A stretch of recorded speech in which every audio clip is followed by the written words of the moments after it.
joining us today here on the Indian Women's Wellness Program.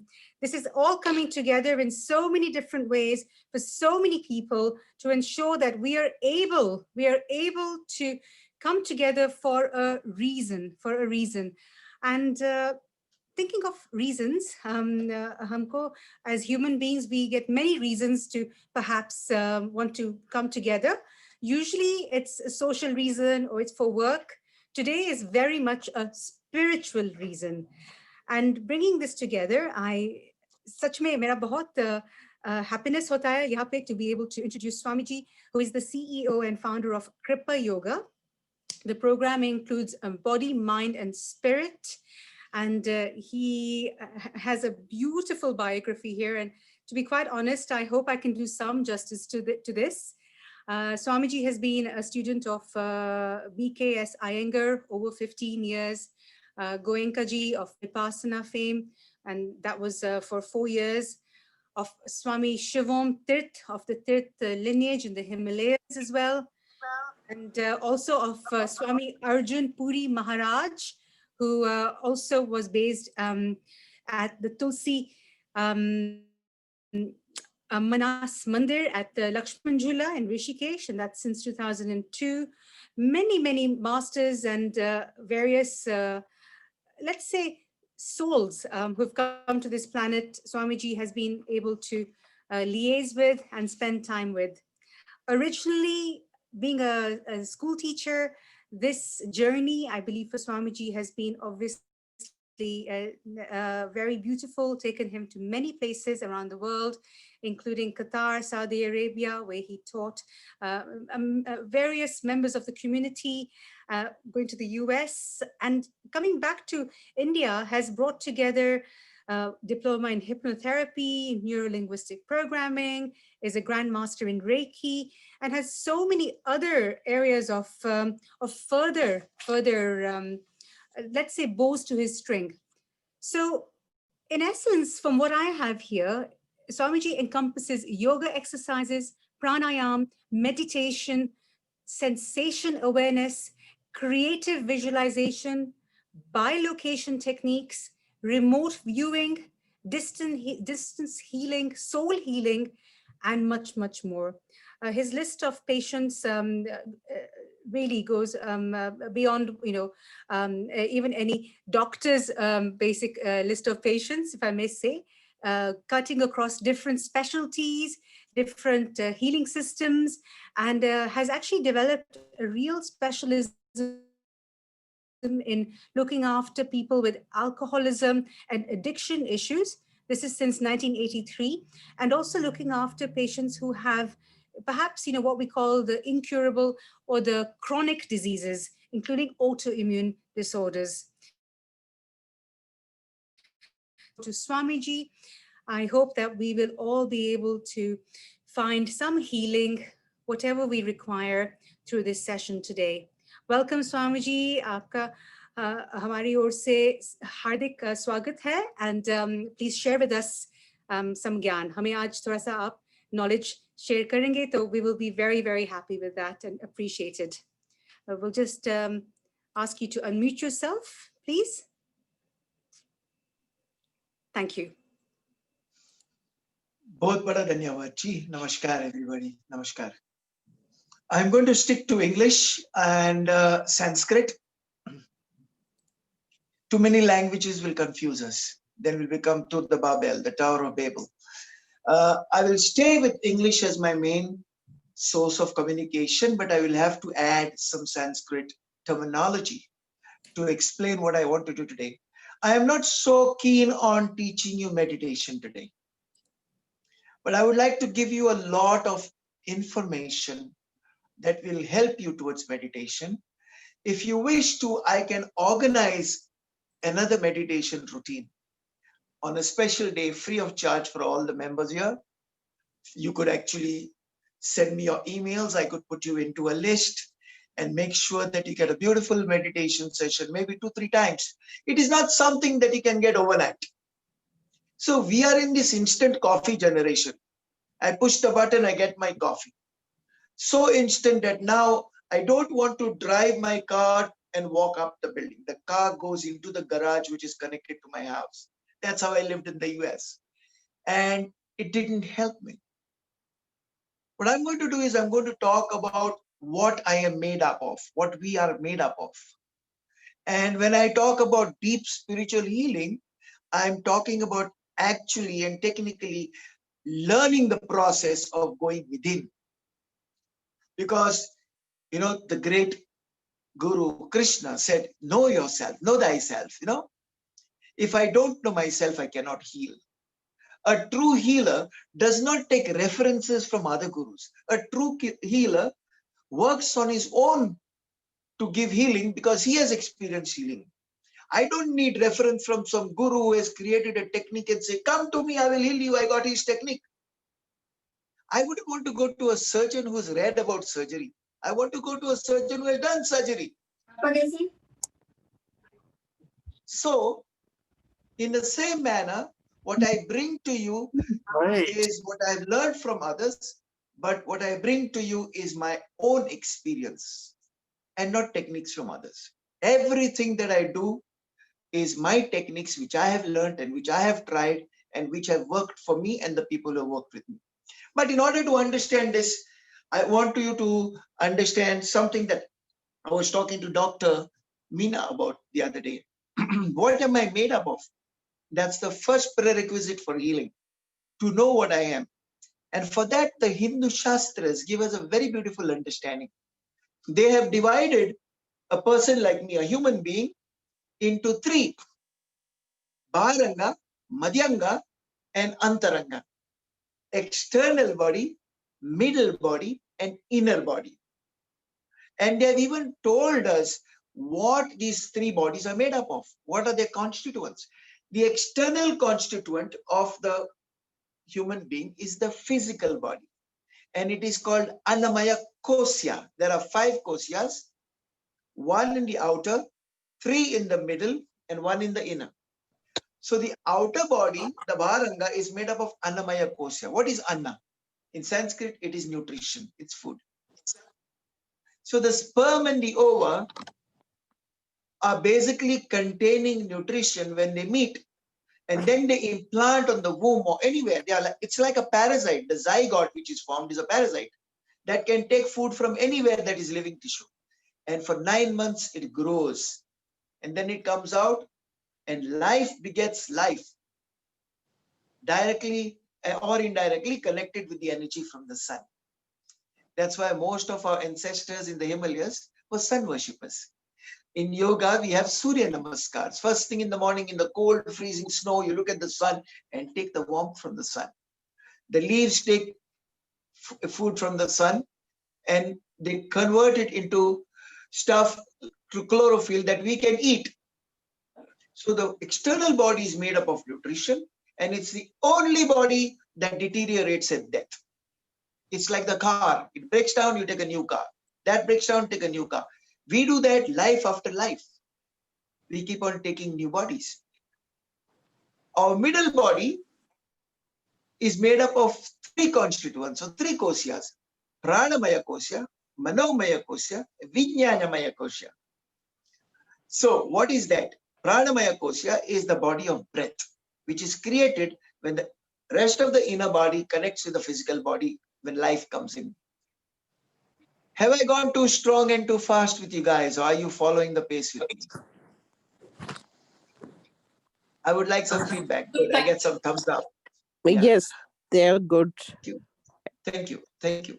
So the inner body is made up of 3 kosyas, and they act like 3 bridges that connect the outer body with the innermost body. So this middle body with these 3 bridges has got breath, mind, and intelligence. And any spiritual discipline that you make has to have either one or a combination of these 3. What is Vipassana? Totally on the mind, Manomaya Kosya, sensation awareness. Mind is not intellect. Mind is made up of thoughts, feelings, and desires. I think, I feel, I desire. Cheeks, platonic love for intellect. Breasts, romantic love. The glutes, or what you call the butt cheeks, erotic love. These are the three intelligences that got together and evolved differently to create humans. And in Vipassana, we observe the sensations, the language of the body. And by listening and listening and listening, the hard drive is eradicated, becomes blank, and we get liberated. That was the technique. There were many people before the Buddha who got liberation, but they did not know how to bring it to people like you and me. But the Buddha gave us the technique of Vipassana, which guaranteed that as long as you kept doing what he was telling you, it was only a matter of time before you were also liberated. Hundreds of thousands got liberation through the technique, and it still exists, but we don't have the time for it, do we? Mind. The breath, pranayama, is very helpful to connect you to the inner body, but it will never take you to liberation because it has to blend with either the mind or the intelligence.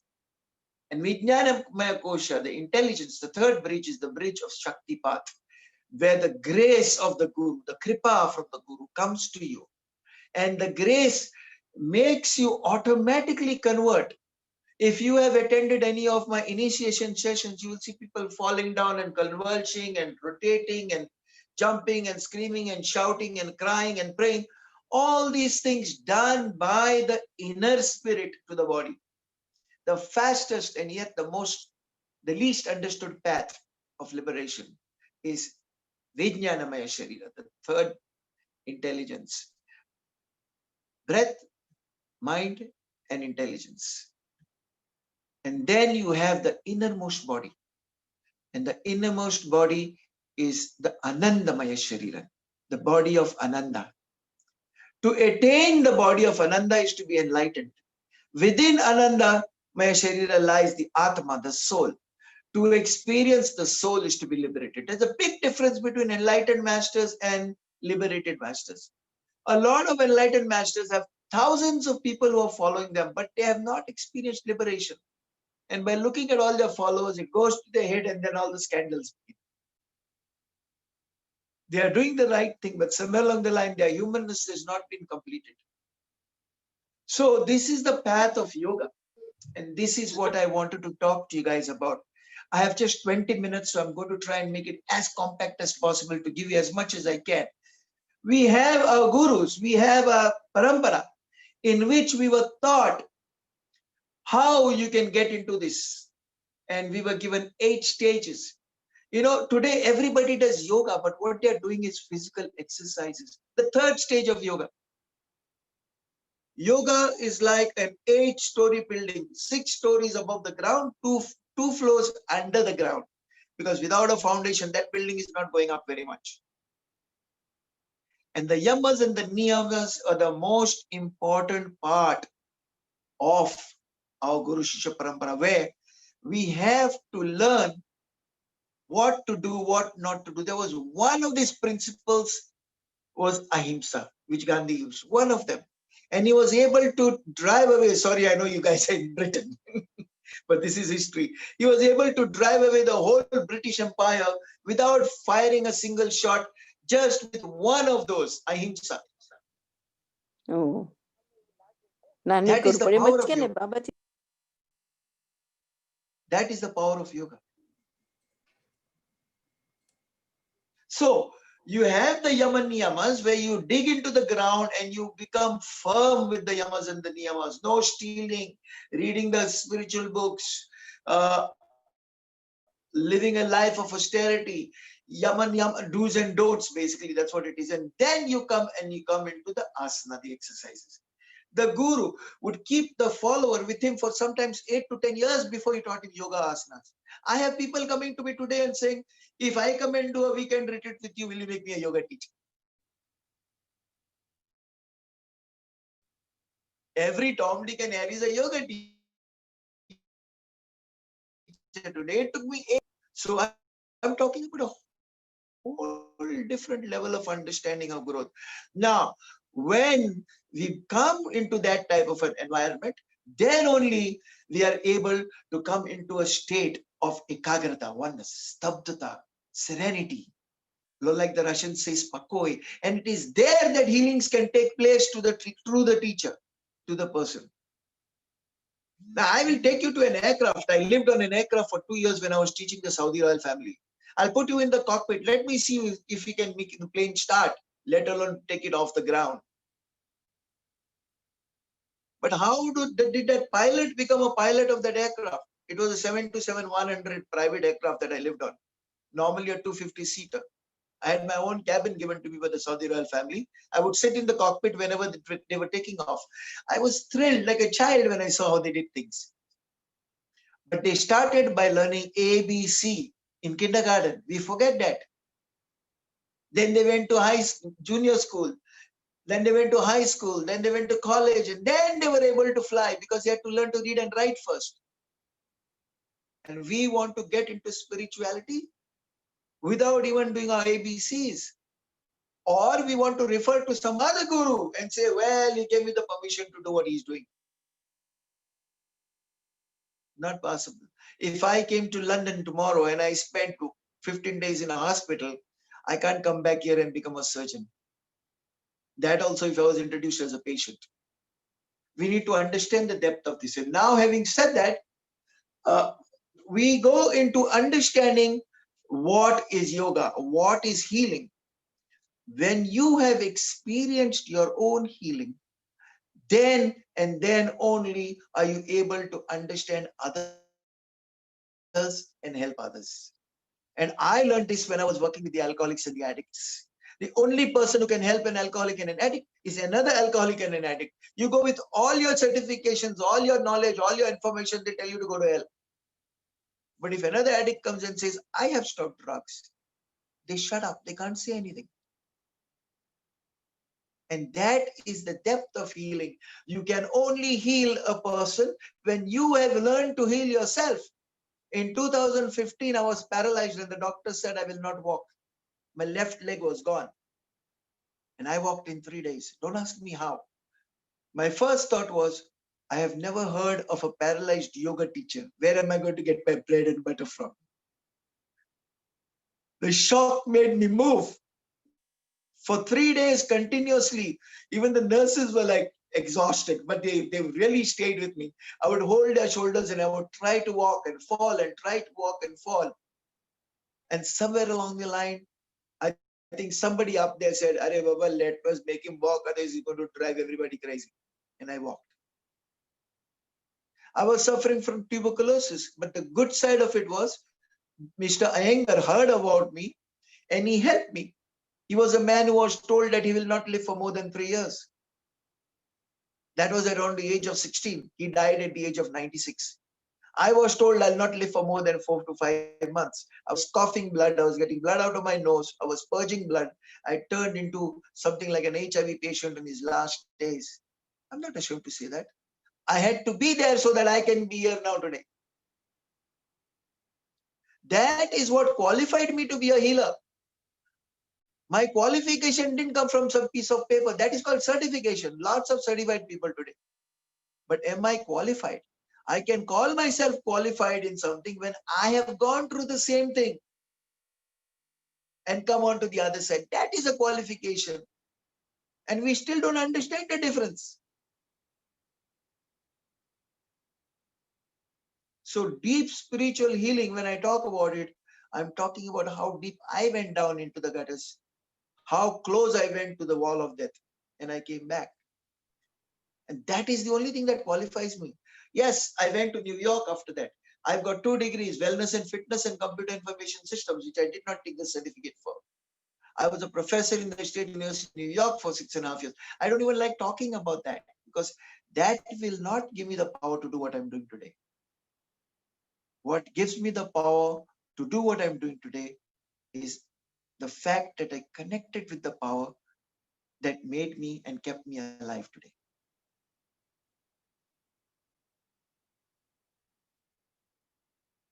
Dr. Meena. Yes. Everybody's silent. Um, everybody is on voluntary mute, right? We just wanted to make sure we did not have much background sounds there, but everybody's listening very, very calmly. Please carry on, Swami. Okay, thank you. Thank you. So when I was introduced to a church, the back of a church, and kind of left there to die. This was on the 14th of February 1983. I was a Catholic. I was born a Catholic. And they would get me meals. Nobody bothered to take me to the hospital. You know, I like to tell this other part of me, which many people try to hide, because many people who make it onto the other side, they go like, wow, and they want to hide the truth of where they have come from. It doesn't help the person who's there, down there in the dumps, trying to get recovery, trying to change, trying to get healed.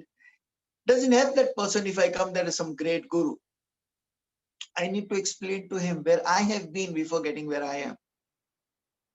And I was left in the back in the annex of the church in Bandra, just about to die. 6 months later, I don't know what, I cannot tell you what happened to me, but a lot did happen. Maybe I will finish my book one day and you'll be able to read about it. But 6 months later, I used to stand at the gate of the school. And on Sunday, the people were coming to church and they would look at me and say, "Good morning, Father."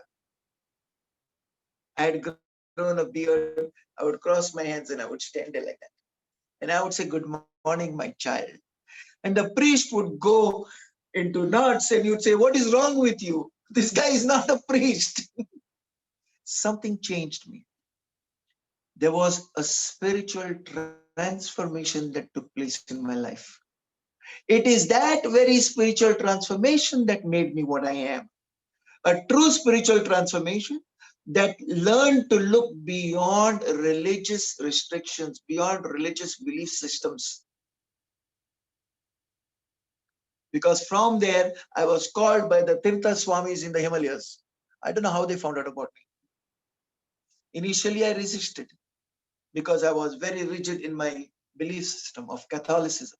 But eventually I went. My first question to him was, "Will I be able to eat beef?" He says, "Okay, Lawrence, you eat whatever you like, but you practice your sadhana daily. That's what I want from you." In the practice of the sadhana, all the other desires went away. I stopped drinking, I stopped smoking, I became a pure vegetarian. But more importantly, I became a person for the people to see, especially in my neighborhood in Mumbai. A person for people to see and believe that transformation was possible. Till today, people in Bandra don't believe that I'm the same person. And sometimes even I don't believe. Because true spiritual transformation that comes from true spiritual healing does not involve the ego. It is very subtle, very unbelievable, and it has nothing to do with the volition of the participant, but more to do with the surrender of the person who receives the healing. Today, I do my workshops in body, mind, and spirit. I do physical exercises for the body. I do meditations and other things for the mind. And I do Shaktipat, Holy Spirit initiations for the spirit. Because all three are an integral part of my being. My body, my physical, yoga, asanas, pranayama, stretching. I went to the gym today for 1 hour at 6 o'clock in the morning. I do that part for the physical body. Then for the mind, I do meditations. I do lots of different things connected with the mind. Those who my meditations, those who attend my programs will tell you that I don't restrict myself to just one thing. I do little different things. On last Friday, we did remote viewing in a different kind of a way. We went and we saw, and people got some of the things right, actually. So did that with me. It's of how to project your mind to a place and identify things there. Sorry, Swamiji, I've just unmuted another person who just come into the call. Please carry on. Okay, I thought it was wondering because it did not sound like Saroj Bain, and I thought she was saying something. No, I say yes, we did. It was a wonderful exercise. It was really good. Thank you, Jim. Thank you, dear. Thank you.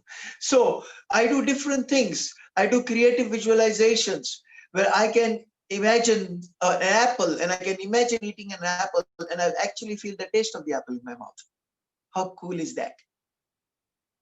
You can actually get out the flavors of an apple or a mango or a banana because everything is recorded there. I tell the addicts, I say, you took a drug once. That is all you ever needed to do. You don't need to go back to that drug again because that drug is recorded in your brain. If you go to a rock concert, all you need to do is record the rock concert. It's already there on that tape. Then you just press the play button. If you know how to play a record player, press the play button, you got the rock concert in your home. You don't have to keep going to it. So if you have done Nasha once, that's all you need. If you learn meditation in the right way, you can bring it back and experience it. You don't need to rob, you don't need to steal, you don't need to go to hospital for withdrawals.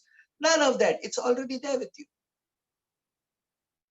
Anything that you desire in this world is only desirable if it is accessible within you. The only problem is we don't know how to access it. And I know this because I tried it. From being a person who was jobless, unhealthy, roaming the streets of Mumbai, I ended up living in the presidential palaces of the Saudi kings. I ended up working in the beach palace and living with the Prime Minister of Qatar. How did I do all these things? I went into that zone and I created the possibility for me to be able to do that. And that is what I teach. Because spiritual healing is not negative. It is not, I got to get my illnesses off. Spiritual healing is, I got to be better than everybody else. We got to be positive and active about it rather than just trying to remove the negative. We got to learn how to put in the positive. And as long as it is helping you and doing you good and not hurting anybody else, as long as that is true, everything is perfect. I put $200 in my pocket in the US and flew to Europe. I went through 14 countries. And 3 months later, I came back to New York with $250 in my pocket. There were some tricky situations for a bit of time because I did not have a ticket money to come from Germany back to New York. And I had 3 days left.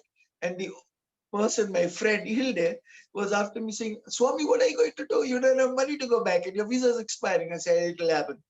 And just that very evening, 2 people came and took an initiation with me. And I used to charge €1,000 per initiation. There I was. I had a lot of extra money in my pocket also.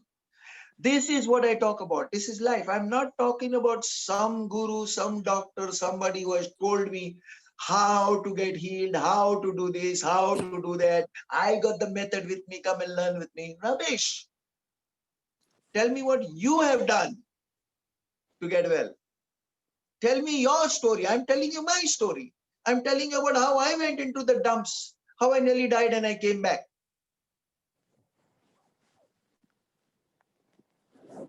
Today, I have centers in 38 countries. I still don't have money in my pocket. But I'm not worried. I'm not afraid. Last October at this time, no, last September at this time, I was preparing to go to Russia. October, November, and December, 3 months I spent in Russia. I did 5 programs in 5-star hotels in Krasnodar, in Sochi, and I came back broke again. I got to learn how to save money. But I did this. I did 2 TV interviews. I did 1 radio interview. And I was back in December, back to where I was. And if there were no videos and if there was no news and all these other things, it is possible that nobody would have believed me.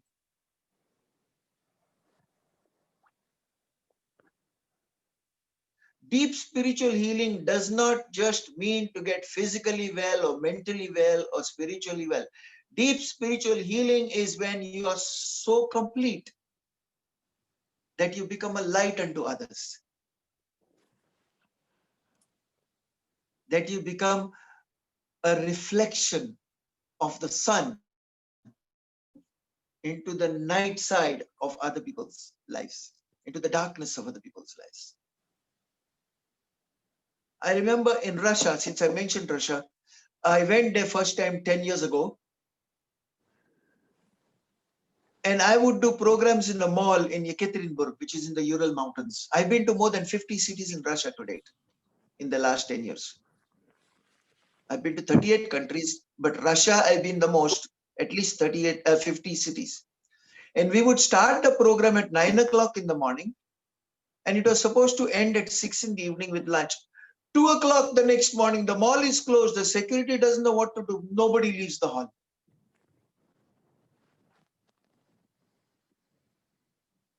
We would go on and on. I must apologize. I do the same thing with the meditations, right? Sometimes you guys have to tell me, Baba, it's time to go.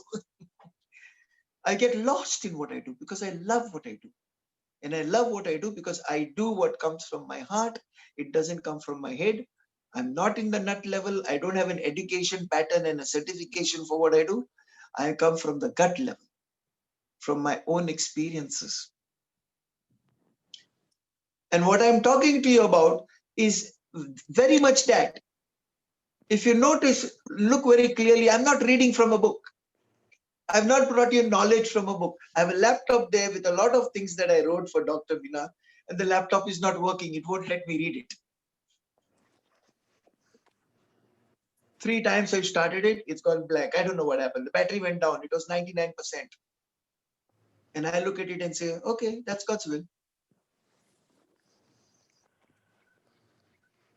I have learned to live on my own, within my own. The whole universe lives within me. I cannot have a desire from something and get depressed about it, because the desire itself comes from the place where the depression is coming.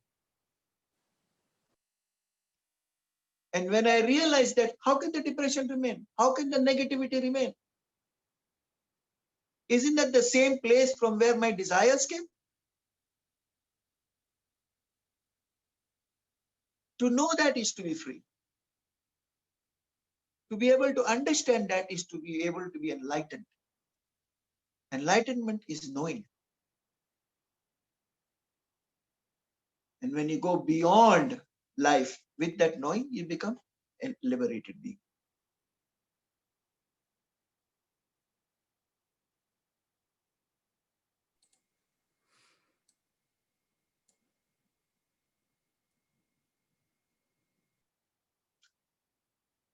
So we have 8 stages of yoga. And the 4th stage after the exercises is pratyahara, sense withdrawal. Sorry, yes, sense withdrawal. 4th stage is pranayama, breathing. I think I touched on it. 5th stage is pratyahara, the sense withdrawal, where the 5 senses, the head and the 4 legs of the turtle, they go back inside the shell. So you take all those 5 senses, I see, I hear, I smell, I taste, I touch. They go within. I don't go out in the world with that. I stay within myself.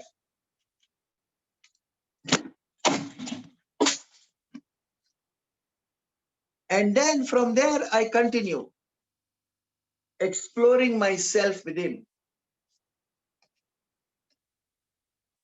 All hell broke loose.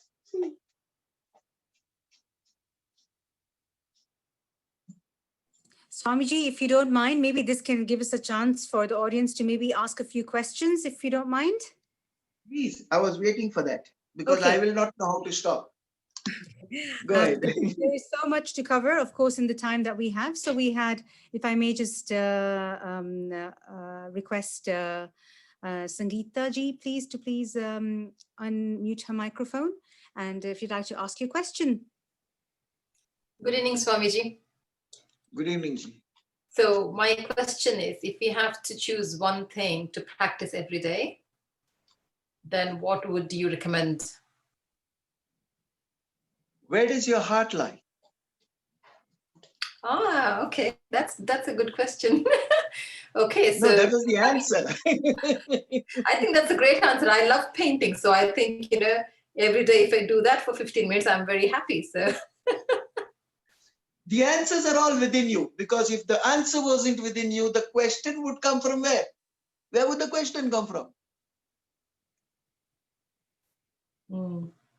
We only ask the question because we do not have the ability to see, and that's perfectly okay.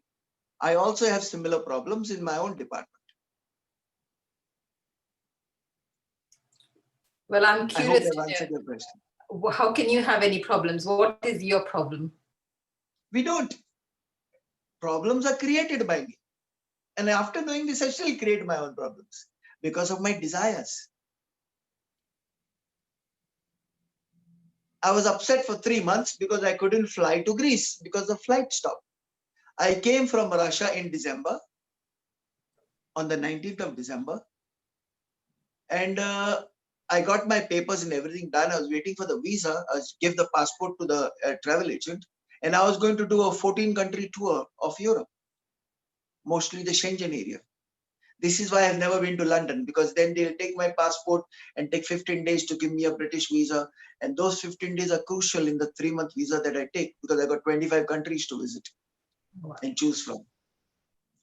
And very upset. And then one day I just sat down and said, what the hell is wrong with me? I'm upset because I cannot go to Europe. But it's my desire to go to Europe that is actually the problem, not whether I'm in Europe or not. When I'm in Europe, after 15 days, I desire to come back to Goa.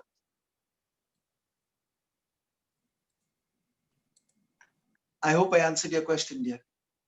You did, but then we do desire, don't we? Yeah. So when you find that you're not getting an answer to a question, look at the desire. And that is what I meant by saying, where does your heart lie?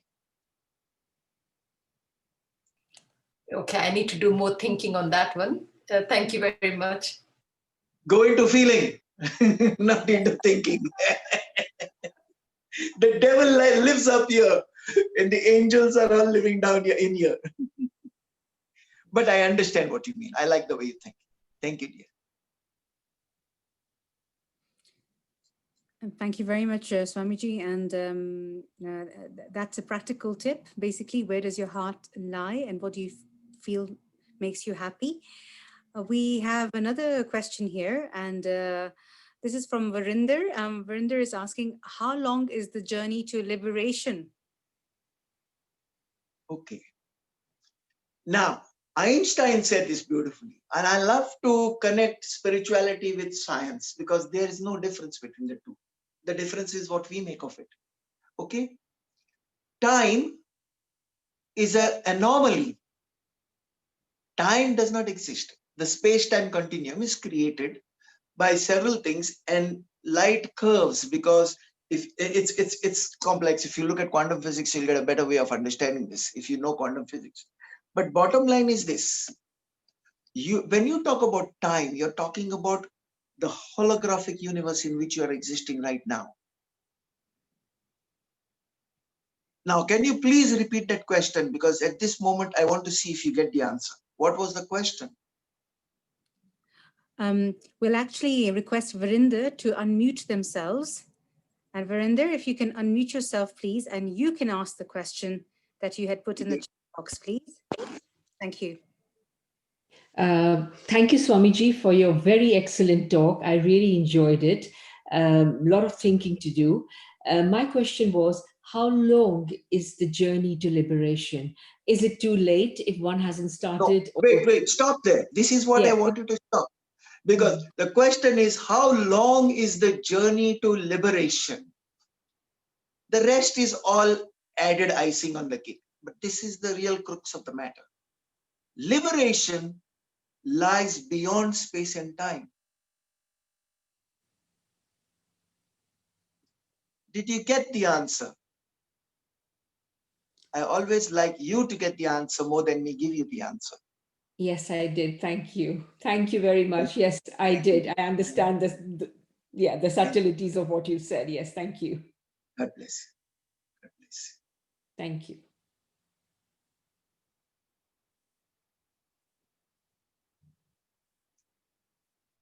Sometimes we lose ourselves in the syntax, and we need to come back to the experience. We need to come back into the crux, the real experience of the matter.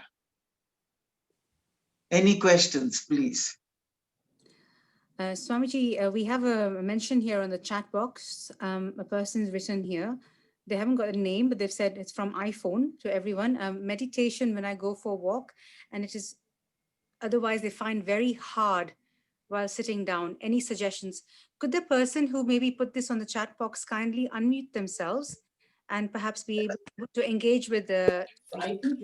Hello. Yes, yes. Hello. My name is Bharti. For years and years, I do walk a lot. Sometimes hours, sometimes 2 hours, and I go on a automatically on meditative mode. I do not recognize people. I don't see anything. I'm just walking. But if somebody asks me to sit down and say, do meditation, I can't do it. So is there any suggestion how I can sit down and do it?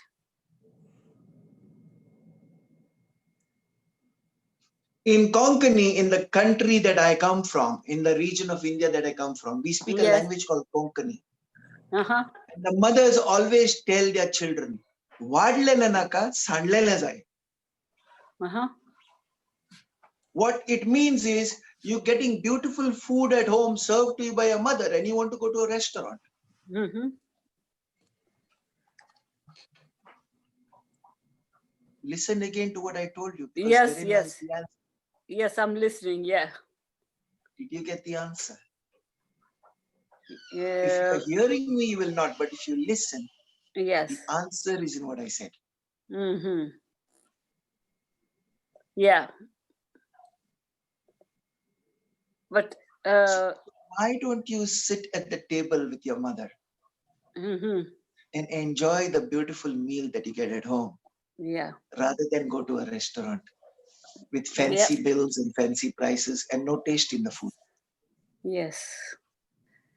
But it's very hard. It's very hard to... No, it's hard because the world allures you, no? Come, flashing lights, strobes, music, disco. Yeah, yeah. But the happiness is not there. Mm. Home food. Yep. And by the way, Jaddi Krishnamurti would be very proud of you. Mm. I taught in Jaddi Krishnamurti School in Ojai, California for 3.5 to 4 years. Mm-hmm. I forgot to mention that. Yeah. I was living in Ojai. The Theosophic Society of America invited me with open arms. I did not, I'll have to tell the story of how I got there one day. Mm-hmm. Yeah. But he used to take long walks in the woods. Yes. In total quietness. And I am being one of the very few fortunate people to have had the opportunity to sleep in Jaddi Krishnamurti's bed. Oh, lucky you. Wanted me to sleep there. I did not survive beyond 8 or 9 o'clock that night. I begged of them to take me out. I was trembling. There was something there that was scaring the hell out of me. Because if I have any issues, this is like for years I've been doing, it's naturally or spiritually, I don't know, but I've been like walking. If I have got any issues, I walk miles and miles, and when I come back home, I get the answer for what I should do and what I should not do, Exactly. You already have it. Yeah. So that's the best thing. I did a spiritual congress in New York when I went there in 98. Mm-hmm. And over there was all these people. There was an American Indian woman representing the American Indian religions. There was a Christian priest, a Lutheran minister. They were all religions. And I was Elder Lorenzo. And they asked, one American Indian got up and said, why are the Hindus not being represented? And one of the people with the management said, no, the Elder Lorenzo is representing the Hindus, which is funny. And sometimes, when we talk, these things come back to me. And one of the things I told them was the story, which came on the papers in New York the next day, in upstate New York. I was in Poughkeepsie. And the story was that spirituality is like a mountain. I'd heard this, but this is my version of it.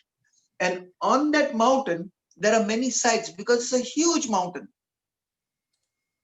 And on one side is a desert. On the other side, there is a forest, rainforest. And another side, there's snow and ice. And then there's waterfalls. And then there is Monsoons, like in Goa, this season is terrible monsoons. But anyway, the people at the bottom of the mountain are still fighting. One says the only way to go to the top is with a machete because it's all forest. The other says the only way to go to the top is through the desert, and you better take a camel and some water with you. And the guy who goes to the waterfall, he says, I need a rope. You need a rope. You can't go without a rope. And they're still fighting. Climb. Whatever suits you in whichever place you are, climb. As you keep climbing, you will see that it's the same mountain. I am being tossed on two sides of the mountain right now. One is claiming me for being Christ, and the other is claiming me for Hindu. I'll be addressing a group of Christians doing some healing, and they say, how can you be a Hindu? You got Christ's Holy Spirit in you. I said, what? If we have one Father, aren't all the people children of that Father? You tell me that there's a different God that made the Muslims and a different God that made the Buddhists and a different God made the Christians? What nonsense. Climb. And if you have found a mountain on which side of the mountain which helps you to climb, don't try to do what others are doing. They're not getting very far for all you know. But for you, it works. Your meditation is walking in the woods. Read the life of Jagdi Krishnamurti. It might inspire you because that is your charisma. I'm not here to tell you do what I am doing. I will never do that. I'm here to tell you what I believe is the best side of the mountain for you to climb. When I went to Swamiji, my first question was, can I eat beef? And I told you that already. But my next question was, do I have to become a Hindu? I'm a Catholic. He says, it doesn't matter what you are. Just do what I tell you to do and see if it helps you. He did not try to convert me. And I don't believe in converting people. I believe in conviction within that has to change. So walking is the greatest thing. You already told me that it's your meditation. Now, when you said, when I come home, I get my answers, right?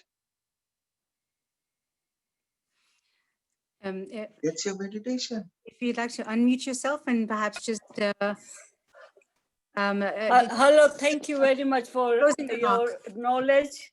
Welcome. And Welcome. give me the path to follow, which I am doing. Thank you. Welcome, dear. Welcome. Great. God bless. Thanks. I am not able to get into the chat, so please forgive me. My laptop closed, my camera flew, and so there's utter chaos around me. But I'm sitting rather. Well, Swamiji, I must say we have had a very active chat here. I'm as host of this very special program. I'm just scrolling down to say that I think we've answered a lot of the questions here. We have a request from Bhavna Ben for your details to be shared with the participants. And depending on what details you'd like of me to put in the chat box, with your permission, would your email address be the best for us to put down in this chat box? Was that for me? Yeah, Apka, we want your email address or any. Oh, yes. Okay. Yoga info. I think yes. I sent it to you. yogainfo@hotmail.com. That's great. So I just wanted your permission to be able to put this onto the chat box, which I've just put. Anything that I've given you, you're welcome to put anything from that information I've given you. Well, thank you very much. I read in the box. We are going to be regrettably coming to the close of the program. However, having said this, I just wanted to double check that if anybody else has any questions, any requests. I have seen requests for the meditation. What I was going to request, Swamiji, is that it's amazing to have this level of depth and appreciation based on our program today. Would you be able to perhaps give us a little toolbox of, perhaps something we can do in moments that we find that we need a little bit of guidance, we need a little bit of stability in our lives, something that we can do automatically ourselves within ourselves? Any suggestions there? Why don't you come and why don't we do a meditation? Because if I give you the knowledge, it will stay in your head. But if I give you the experience, it will go to your heart. I would rather I mean, it's better for me. I can just say a few things and it'll make you feel good. But it may not work for you as much as it would work for you if you worked it with the experience from within, the inner bhavna. I'm not talking about Bhavna Patel here, the inner bhavna that comes from within. Because I have a lot of knowledge to give, but knowledge that I give is only to bring you into the experience as far as possible. Okay. One of the things I would say right now is there is no problem that you have not created. And there is no solution that you don't already have the answer for in your life. If you understand this, there will be no problems in your life. There will be no fears, and you will be complete within yourself. Let me say a little poem. I was a teacher, a high school teacher in Mount Mary's in Bandra for 5 years. I taught the 8th, 9th, and 10th, the last 3 years of high school, 8th, 9th, and 10th standards. Okay, the last 3 years of high school. And the principal had a calendar, and I loved the poem so much that I memorized it. I want to recite it before we go. Is that okay by you, sir, ma'am? Absolutely. And Swamiji, we'll be delighted if that's okay with everybody. And just to get this quote correct, I have just put it in the chat box here. There is no problem you have not created and no solution that you cannot create.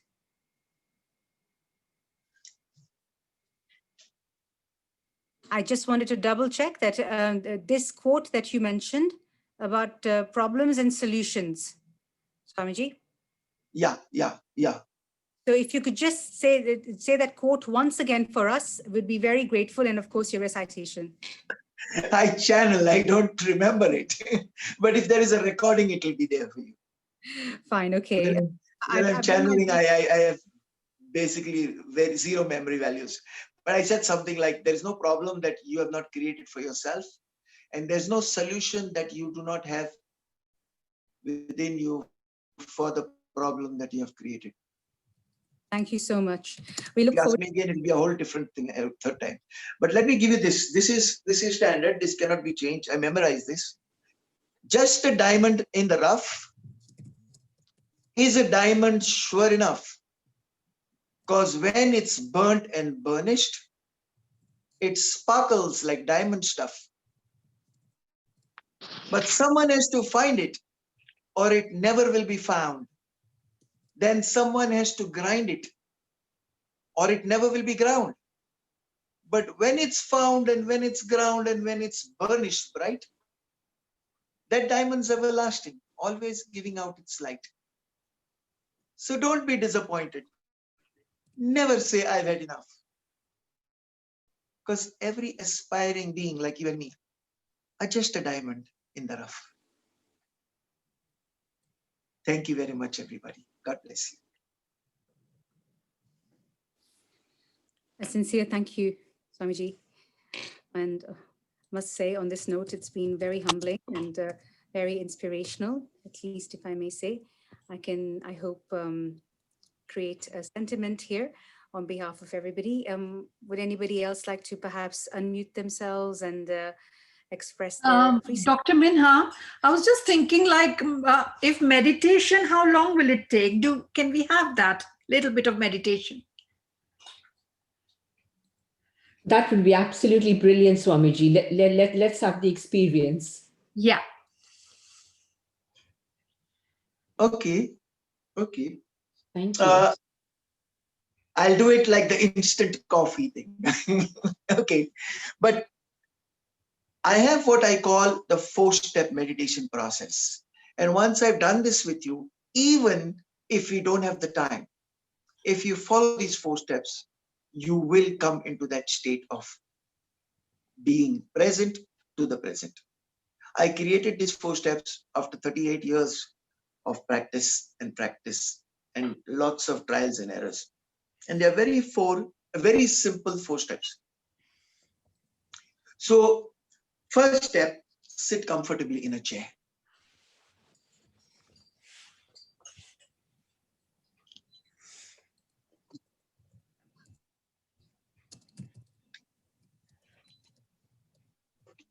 You don't have to lift yourself up and be erect and all that. Remove all that rubbish out of your mind. We don't need that. Be comfortable in the chair.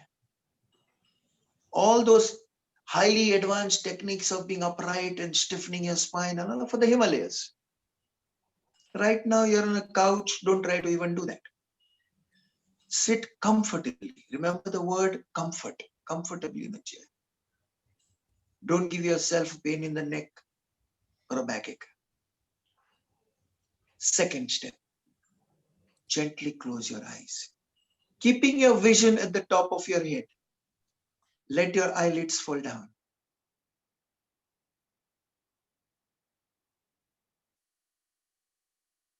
Gently close your eyes.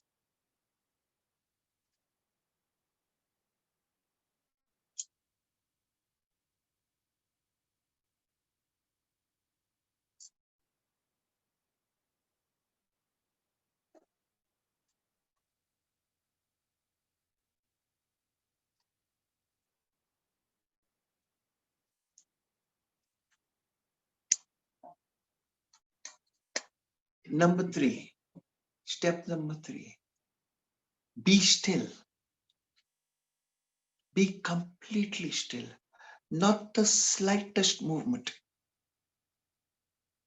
If you feel like fidgeting, it is coming from your head level, your nut level, which is going to work against you in receiving that experience of pure meditation. Completely still. Remember, the slightest movement that you make is generating energy for thought processes. And one thing you do not want in meditation, it is thought processes. They are the involuntary excretions of the intellectual mind.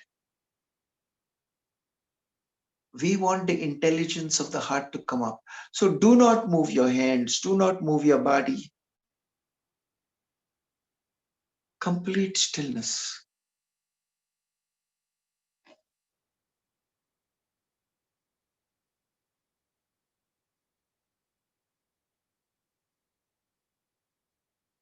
And as you become still, you will begin to realize that there is a part of your body that cannot be still. It is your breath. So since you cannot stop the breath, take this mind and focus it on the breath. Watch the breath. So in this itself, you get an Ouroboro, a snake swallowing its own tail. The movement of the breath activates the mind, but the activated mind focuses on the breath. And so there is no thought processes coming in. They dovetail one into each other.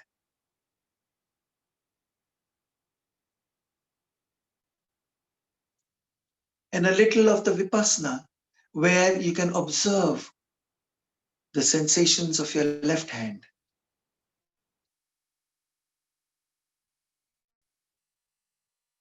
If there is anything disturbing you, just observe that, whether it is an itch, whether it is a pain, whatever it is.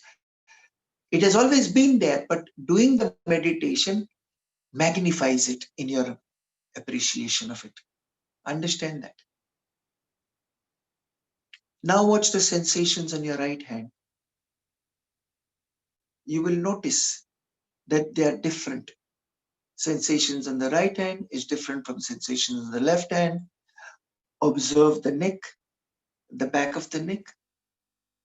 There again, you'll find that the back of the neck is always warmer than the hands. It is a science. I didn't make it warmer. That's the way it is. Take your attention to your toes, your big toes, your small toes, your heels, the underpart of your feet, the skin, make it soft. Relax the ankles, the calf muscles.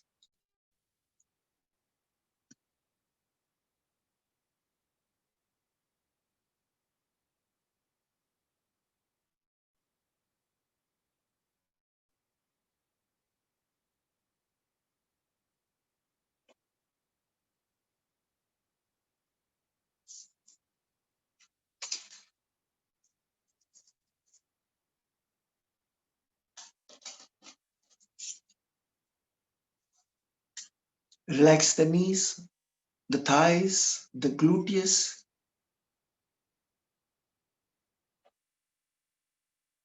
the groin. Look at the lower part of your body and just visualize that it has been taken away from you. It doesn't exist anymore. Now relax the abdomen, the lower back, the chest, the upper back. Relax the thumbs, the fingers, the center of the palms, the wrists, the lower arms, the upper arms, the elbows, the shoulders, the neck. Keep looking at every part of your body. Relax your jaw. Gently smile. Relax the cheek muscles. Rest the tongue on your lower jaw. If there's any saliva in your mouth, you may now swallow it. Deep relaxation, getting deeper and deeper with every outgoing breath.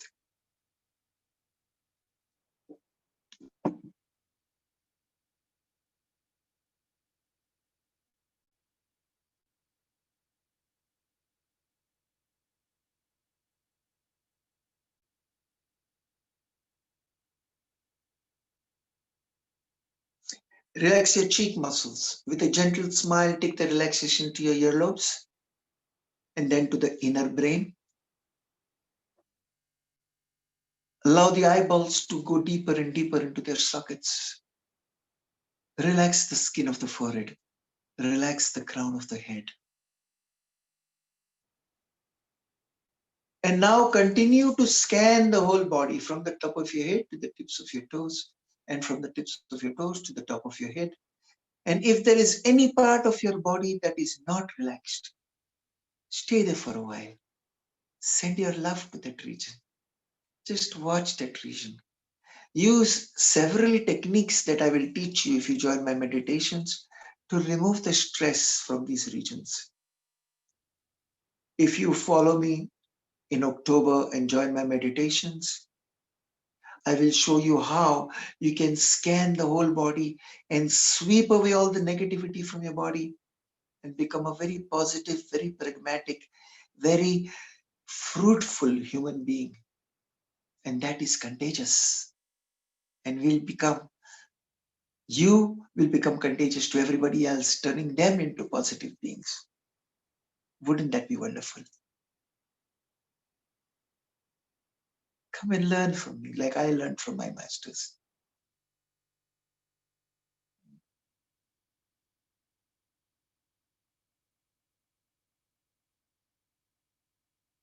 One of the best gifts that we have is the breath.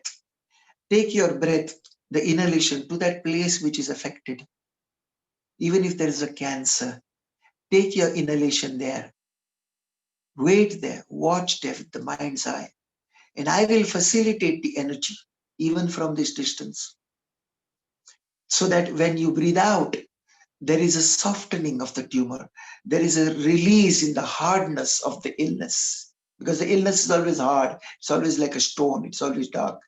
It'll become like a sponge. It'll become like light, visual light, like white light. It'll become lighter and the illness will disappear. That is the power of meditation and healing.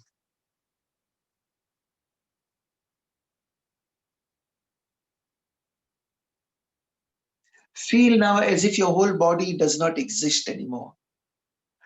Feel the vibrations in every part of your body.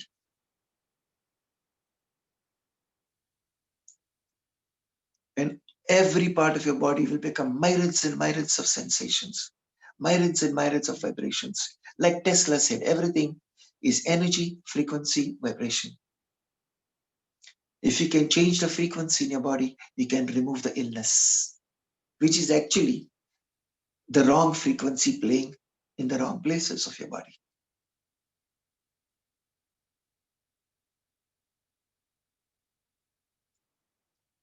You can use the Sanskrit alphabets by humming them, by speaking them and creating that vibration, which works in different regions of your body to transform the frequency in that place and heal yourself of that illness there. There is so much to be learned. There's so much to be done. We can all do it together. One body, one spirit.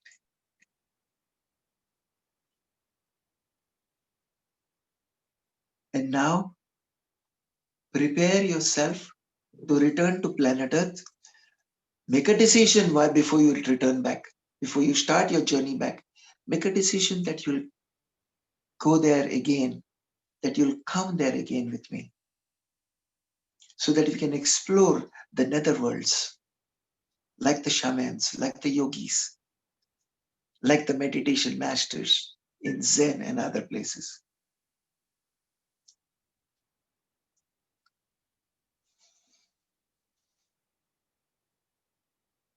And now visualize the room the way it was before you left. And gently, slowly,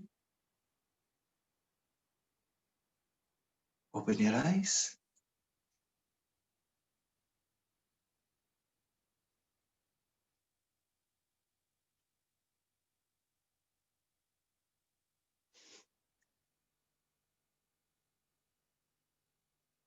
Wriggle your fingers, wriggle your toes, look around you and say, I'm alive. I am alive. I am alive. And with gratitude to God for the gift of life, return to your body. Welcome back. Welcome back. बहुत बड़ा धन्यवाद. Thank you. Thank you, Ji. Thank you very much. The sincerest and absolute deep gratitude from all of us. Swamiji, I bring everybody into gallery view here to be able to perhaps, since we have been able to give each other permission to go a little bit over time, if you want to hear anything from the meditation exercise with the group, feel free to unmute yourself. Do we have anybody who would like to perhaps share a moment of their experience? It's all voluntary, of course. And if not, I can already see the thank you messages coming through here. So I take this as a sign to be able to once again thank you, Swamiji. That was beautiful. And as you very correctly said, not only in theory, but also in practice. And on this note, may we all spread the joy, love, and light within ourselves and to all of us, friends, family, colleagues. May we all rise up to our potentials like flowers from the earth. And may the beauty of nature, which we're appreciating more and more, surround us in our lives and make us always abundant and blessed. On this note, I just wanted to say thank you very much. I enjoyed the whole session. I started it a little bit late, but I enjoyed it very much. And the meditation was very peaceful. Thank you, Swamiji. Thank you, Monica. Thank you. God bless. There's a lovely saying that I learned to say many years ago. Love in my heart was never meant there, kept there to stay. Love is not love till you give it away. Thank you. That's true. Thank Wow, you. that's beautiful. Thank you. Thank you. thank you. And I'll take this opportunity to now hand over to Rashmiji to close our session, please. Rashmiji. Yeah, thank you so much, Swamiji. It was truly a blessing and a privilege for all of us to have you on our show on inspiring Indian women. And yes, may the positivity and light keep on spreading, and keep in touch. Please come and bless us whenever you can, and we will look forward to meeting you physically someday. And thank you so much, Dr. Minha, for all your effort, your impromptu and your natural moderating of this entire show. Tomorrow we have with us Manjulika. So we have a very interesting session by Manjulika, which is Feel Good, Look Good, And let me tell you, Manjulika herself is a yoga expert, a therapist, a radio jockey, and whatnot. And so Dr. Minha will again take us to Manjulika there. I will just put Manjulika on spotlight. There she is. So we have Manjulika tomorrow. So don't forget to be there, everyone. Keep on supporting, keep on joining us, and good night, everybody. And keep I it just have a small. I just have a small thing to say before I go, and I apologize for not having said it earlier.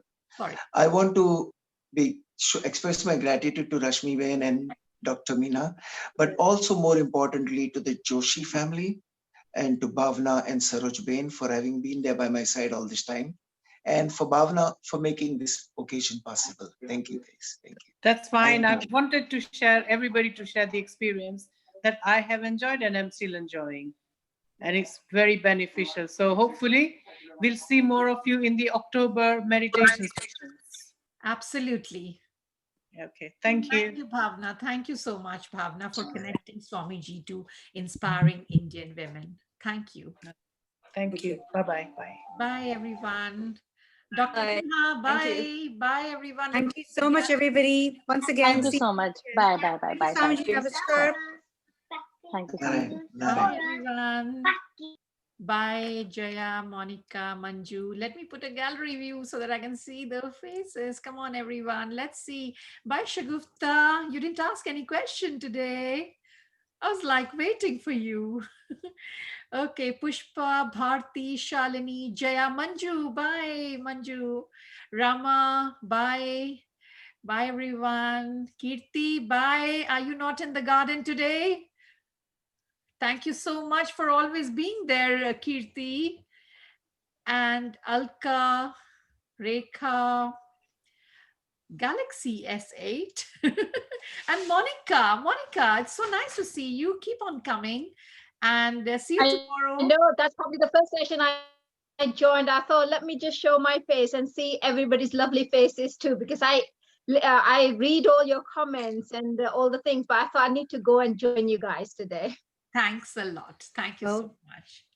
Okay. Thank you so much, everybody. And okay. Good DJ, and see you tomorrow again. Thank you, Rashmi Ben. Thank you, Dr. Meena.